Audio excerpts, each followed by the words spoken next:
Allahumma salli ala Sayyidina Muhammadin. Itulah dasar tadi saya katakan kita sedang berada di bulan yang istimewa. Karena bulan ini langsung disebutkan isyaratnya oleh Al-Quran, dirinci oleh hadis-hadis Nabi SAW. Alhamdulillah, di antara sekian hamba yang masih hidup sampai bulan Rajab, kita yang masih diberikan kesempatan hidup oleh Allah Subhanahu Wa Taala. Nah, tidak cukup dengan amin. Sekarang pertanyaannya, apa keistimewaan bulan Rajab itu? Karena keistimewaannya bukan amin. Amin, amin, bukan. Yuk kita tanyakan dulu, ya Allah, apa keistimewaannya, apa ada amalan tertentu, apa yang harus dikerjakan, dan turunan-turunan yang lainnya. Jelas sampai sini? Baik, kalau jelas, yuk kita teruskan. Silakan. Bebas. Ya, alhamdulillah. Insyaallah, luar biasa. Ambil sab paling depan, cita-cita. Dari malam pengen ngapus. Ya. Jazakallah khair.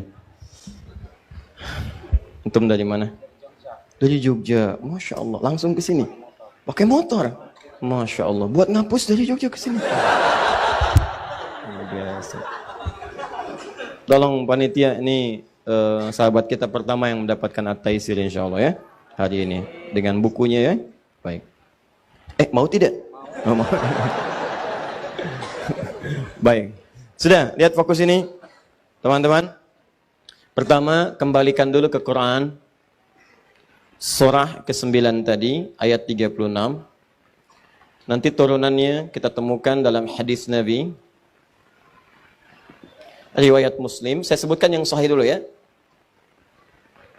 Nomor hadis 1960. Yang ini dari Sayyidah Aisyah radhiyallahu taala anha, nanti dikuatkan syahidnya dari Ibnu Abbas radhiyallahu taala anhuma. Yang ketinggalan jangan khawatir, ini sudah saya siapkan.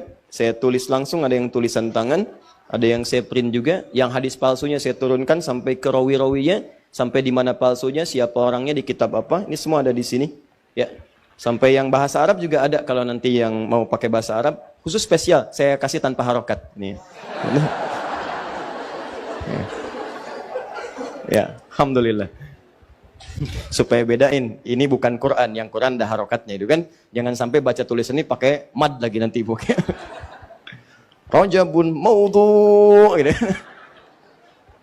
Dah, yuk. Bismillah. Saya mulai ke sini dulu. Yuk, keistimewaan pertama. Teruskan ayatnya, teruskan. Minha arba'atun hurum. Fala tazlimu fihinna anfusakum. Ada ayatnya? Fala tazlimu fihinna anfusakum. Teruskan yang Quran surah 9 ayat 36. Maka pertama, keistimewaan pertama, Allah menyampaikan khusus di bulan-bulan yang 4 ini dikenal dengan bulan hurum. 3 berurutan, Dzulqa'dah, Dzulhijjah, Al-Muharram, plus dengan Rajab. Plus dengan Rajab yang kita sekarang ada di dalamnya. Baik. Maka pertama kata Allah, "Fala tazlimu fihinna anfusakum." Jangan berbuat zalim khususnya di bulan-bulan itu. Fala tazlimu, jangan berbuat zalim. Satu, ini dia. Ada larangan langsung dari Allah menekankan khusus di bulan-bulan ini. Ya, perbuatan zalim dilarang di setiap bulan. Dilarang. Ya, maaf, dari bulan Al-Muharram sampai ke Dzulhijjah, setiap detiknya, menitnya, bahkan jamnya, bahkan semuanya dilarang berbuat zalim. Zalim itu secara ringkas, zalim itu bermaksiat. Maksiat, menempatkan sesuatu bukan pada tempatnya. Awas, menempatkan sesuatu bukan pada tempatnya. Salah tidak? Salah. Misal, gampangnya begini. Ini gelas menampung air untuk minum. Ada gayung menampung air untuk mandi. Ada orang minum pakai gayung, mandi pakai gelas. Salah tidak? Salah. Nah, kata Allah begini, maaf, jangan berdusta. Wailul lil mukadzibin. Dusta itu kan salah. Kata Allah ayatnya jangan berdusta. Lalu ada orang berdusta. Salah tidak? Berarti orang itu zalim. Paham? Kata Allah jangan mencuri. Ada orang mencuri. Ayatnya mengatakan jangan, tapi ayat itu dilanggar. Ditempatkan bukan pada tempatnya. Kata Allah, Qul huwallahu ahad. Hanya Allah Tuhan satu-satunya yang esa. Ada orang mengaku Allah Tuhannya, tapi lisannya mengatakan, maaf, semua agama sama. Menuju pada Tuhan yang sama. Cuman caranya beda-beda. Berarti orang itu zalim. Menempatkan ayat itu bukan pada tempatnya. Pencuri tidak menempatkan ayat itu bukan pada tempatnya. Pendusta tidak menempatkan ayat larangan berdusta pada tempatnya. Sehingga ketika ayatnya tidak digunakan, dia berdusta. Nah, menempatkan sesuatu bukan pada tempatnya, itu disebut dengan zalim perbuatannya. Ketika zalim itu menjadi salah, maka kesalahannya disebut dengan maksiat namanya. Paham? Ya, asa menyalahi perintah Allah Subhanahu wa taala. Maksiat, perbuatan yang dianggap salah oleh Allah dan Rasulnya.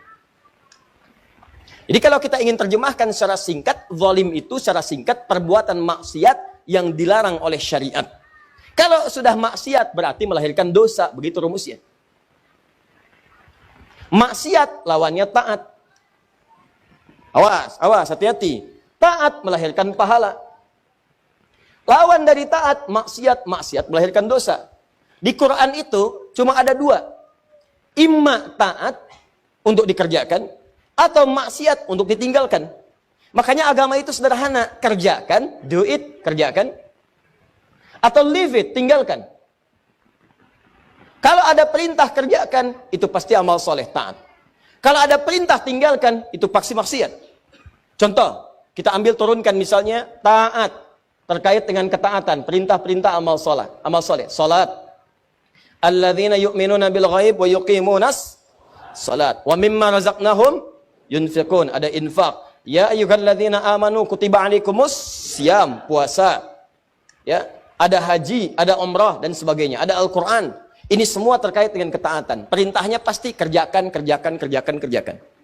Lebih dari itu ada larangan. Ya ayyuhalladzina amanu la yaskhar qaumin qaum. Hai orang-orang beriman, jangan saling mencela, jangan. Hai orang-orang beriman, la yaghtab ba'dukum ba'dha, jangan saling bergibah. Quran surah 49 ayat 11 sampai 12. Jangan cela, jangan berselisih, jangan gibah, gosip, jangan bertengkar, jangan mencuri, jangan berzina, maksiat. Nah, kalau Anda bisa mengerjakan ini, berarti pahala. Awas, hati-hati. Kalau Anda bisa meninggalkan ini pun, berarti pahala. Karena perintahnya, kerjakan, tinggalkan. Ingat, pahala itu bukan hanya terletak pada ketaatan. Ingat ya, saya ulangi. Pahala bukan hanya terletak ketika Anda mengerjakan ketaatan. Salat dapat pahala, infak dapat pahala. Bukan hanya itu, Anda meninggalkan maksiat pun dapat pahala. Teman-teman di kantor nih, lagi di kantor, lagi kerja. Ada yang ngajak Anda korupsi, disogok Anda menolak. Bukan cuma menolak, Anda dapat pahala saat itu. Ketika Anda diajak curang, ada tender, Anda diminta curang, Anda menolak. Begitu Anda menolak, Anda dapat pahala. Jangan dikira Anda menghindari maksiat saja, tidak. Karena rumus Qur'annya begitu Anda meninggalkan maksiat, maka pahala diberikan kepada Anda. Sama ketika Anda misalnya, maaf, sedang lihat WhatsApp, nonton TV, ada videoton di jalan, ada tampilan-tampilan aurat terbuka. Kemudian Anda palingkan wajah Anda hindarkan misalnya. Begitu Anda hindarkan, Anda dapat pahala di situ. Jadi meninggalkan maksiat itu bukan sekedar menghindari. Bukan cuma itu persoalannya. Begitu Anda tinggalkan, pahala didapatkan. Ibu sedang kumpul-kumpul. Tiba-tiba begitu sedang kumpul, ada yang bergosip misalnya.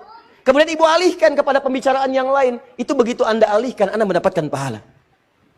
Jeng, kok pindah topik? Kenapa? Iya, saya lagi nyari pahala. Luar biasa. Emang pahala di mana belum ketemu? Jelas ya? Baik, jadi ini gambarannya. Lihat, sebaliknya, kalau Anda kerjakan secara berlawanan, maka konsekuensinya Anda mendapatkan dosa. Perhatikan, taat ini sifatnya dikerjakan. Tiba-tiba Anda kerjakan berlawanan, Anda tinggalkan. Harusnya sholat, tidak sholat. Harusnya infak, tidak infak. Harusnya puasa, dia tinggalkan. Harusnya bisa haji, dia sengaja tidak lakukan. Maka ketika perintahnya minta dikerjakan, Anda kerjakan berlawanan, Anda tinggalkan, maka maaf, rumusnya pun berlawanan. Maka lawannya yang datang dosa. Sama persis, ini perintahnya tinggalkan. Lalu ada orang kemudian mengerjakannya. Berlawanan dia lakukan. Kata Allah, jangan berselisih. Tiba-tiba Anda berselisih. Kata Allah, jangan mencela. Tiba-tiba ada yang mencela. Kata Allah jangan mencuri, tiba-tiba mencuri. Seharusnya mendapatkan pahala dari meninggalkan dosa ini, maka mohon maaf terbalik dia. Yang seharusnya dapat pahala ketika meninggalkan, maka dosa yang diraih di sini. Jelas sampai sini? Baik. Kalau sudah paham hukumnya, teman-teman sekalian, maka perhatikan baik-baik. Khusus di bulan-bulan yang 4 ini, dan sekarang kita ada di salah satunya yaitu bulan Rajab, ketika ada perintah mengatakan, jangan kerjakan maksiat, jangan berbuat zalim. Kata para ulama tafsir, perbuatan zalim itu tidak mengenal waktu, kapan pun gak usah dikerjakan. Tapi ketika ada penekanan tertentu di bulan atau di waktu tertentu, ini menunjukkan bahwa, maaf, keutamaan di bulan itu bukan sekedar penting meninggalkan yang diharamkan saja, tapi pahalanya bisa 2 kali lipat dari sebelumnya. Jadi kalau ada orang berusaha meninggalkan maksiat di bulan Rajab, di bulan-bulan yang 4 tadi, sekarang kita Rajab di dalamnya, dia berusaha meninggalkan maksiat. Misalnya maaf, mata dia jaga supaya di jalan gak ngelihat yang bermaksiat. Di handphone gak lihat yang bermaksiat. Begitu dia buka status media sosial, pengen lihat Akhyar TV yang muncul iklan. Aurat terbuka, itu kan? Astagfirullah, Akhyar TV kok ada gininya? Bukan, itu iklan. Iklan. Maka Anda palingkan, itu kan? Tutup kemudian ganti, langsung cari lagi, ya. Dan tidak lambat, tidak lambat. Astagfirullah. Tutup, seketika palingkan. Begitu Anda tutup, itu pahalanya 2 kali lipat dari hari sebelumnya. Di bulan ini, itu kata para ulama, ya ada nanti Imam Al-Qurtubi, ada beberapa syekh yang lainnya mengatakan, ketika Allah menekankan meninggalkan maksiat di bulan tertentu, itu menunjukkan perbuatan itu melahirkan pahala berganda dari waktu-waktu sebelumnya. Jadi bulan Rajab ini, kalau Anda bisa mengevaluasi diri, meninggalkan semua maksiat yang pernah dikerjakan dari ujung kepala sampai ujung kaki, maka diberikan pahala 2 kali lipat setidaknya dari hari-hari sebelumnya. Rumus pahala itu, kalau diberikan, setidaknya paling minimal 10. Quran surah 6, ayat 160. Fokus, saya agak pelankan sedikit. Mohon maaf, tadi saya katakan saya mau bahasnya sekitar 20 menit. Ini sudah 30 menit, nggak apa-apa? Nggak apa ya? Baik. Saya nggak minta dihapus yang itu. Baik.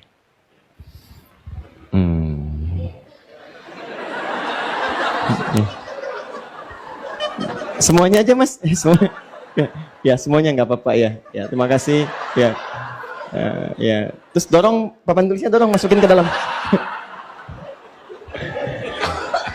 Masya Allah. Ya. Terima kasih ya. Ya semangat itu penting, tapi terlampau kreatif juga masalah ya.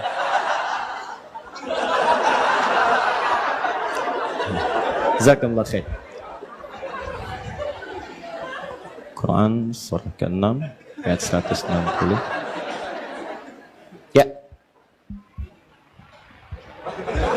Fala tazlimu. Kalau nggak salah tadi begini. Itu maksiat, dosa. Maksiat, dosa. Ini taat. Melahirkan pahala. Berselisih, mencela, gosip, dan seterusnya. Saya tambahkan satu, menghapus apa yang tidak boleh dihapus. Sudah. Jazakallah khair. Canda ya. Tapi jangan diulangi. Sekarang lihat rumusnya gini. Saya agak tenangkan sedikit. Kalau Anda mengerjakan ketaatan di hari-hari biasa, maka pahalanya standar. Ini 10. Sama, meninggalkan maksiat di hari-hari biasa juga dapat pahala 10. Mengerjakan kebaikan, meninggalkan maksiat karena Allah disebut amal soleh. Amal soleh punya pahala disebut dengan hasanah. Hasanah punya poin setiap satunya 10. Dalilnya Quran surah ke-6 ayat 160. Man jaa bil hasanati falahu asyru amthaliha. Siapa yang bisa mengerjakan perbuatan punya nilai hasanah, amal soleh punya nilai hasanah, maka setiap hasanah punya poin 10. Poin itu dibawa ke akhirat. Jarak antara satu keduanya 500 tahun, 2 ketiga 500 tahun, 3 keempat 500 tahun. Jadi jangan kira hitungan 1 sampai 10 itu hitungan 1, 2, 3 sampai 10, bukan. Banyak pahalanya. Maka kalau ada orang misalnya sholat tadi ya, orang misalnya puasa, Orang misalnya baca Al-Quran hari-hari biasa. Hari-hari biasa, Senin, Kamis, kan? Baca Quran hari biasa, bulan-bulan biasa. Di luar yang 5 tadi, maka setiap satunya, satu pekerjaannya 10 nilainya. Sama, Anda menghindari maksiat, di kampus tidak bermaksiat, ya, diajak nyontek, Anda tolak. Ya, maaf, mark up misalnya, LKS dan sebagainya, Anda tolak. Tinggalkan hal-hal yang tidak baik, Anda tolak. Itu dapat poin. Poin pahala. Anda di kantor, ada yang ngajak korupsi, ngajak nyogok, ngajak macam-macam, tinggalkan, dapat nilai kebaikan, 10 poinnya. Tapi ingat baik-baik. Begitu Anda mengerjakan keburukan, sholat tidak dikerjakan, maksiat malah dilakukan, maka rumusnya, begitu satu dikerjakan, 1 nilai dosanya. Tapi 1 itu jangan dianggap ringan, karena 1 itu akan mengambil pahala yang telah Anda dapatkan sebelumnya. Misal, maaf sekali ya, ada orang sholat, begitu selesai sholat, membicarakan orang lain. Nggak tanggung-tanggung imam yang dibicarakan. Tuh imam kenapa sih bacanya tadi begitu? Iya ya, jelek banget ya, beda dari sebelumnya. Padahal Anda aja nggak mampu jadi imam. Nah, begitu Anda bicarakan demikian, itu pahala Anda ditransfer langsung ke imam tadi. Kenapa bicara begitu? Itu tadi imam, memangnya imam itu, memang kenapa sih nggak ada yang kemarin? Nambah lagi 1, pindah lagi ke yang lain. Awas hati-hati. Mereka kenapa? Bicara yang nggak baik, itu nggak boleh, itu dosa. Untung saya nggak seperti mereka. Mereka itu memang kurang bagus tuh ya. Itu pindah lagi situ. Jadi begitu itu kalimat disampaikan, pahala sholatnya seketika pindah kepada yang dibicarakan. Seketika. Itu langsung dipindahkan. Bukan cuma 1, 2 lagi. Semua pahala yang didapatkan pindah ke orang tadi. Awas hati-hati, jangan dikira mudah. Nanti di akhirat, timbangannya itu akan begini. Semua pahala dikurangin dosa. Ya, kadang nggak sadar tuh ada dosa mata, dosa telinga, dosa lisan sampai ke ujung kaki, kadang nggak sadar. Ingat baik-baik ya, bukan hanya sekedar meninggalkan perbuatan yang ini, tapi merespon maksiat pun itu ada dosanya. Nah, sebaliknya, kalau perbuatan ini dikerjakan atau ini ditinggalkan di waktu-waktu spesial, maka pahalanya beda dengan waktu biasa. Seperti apa contohnya? Ramadan. Ramadan itu kalau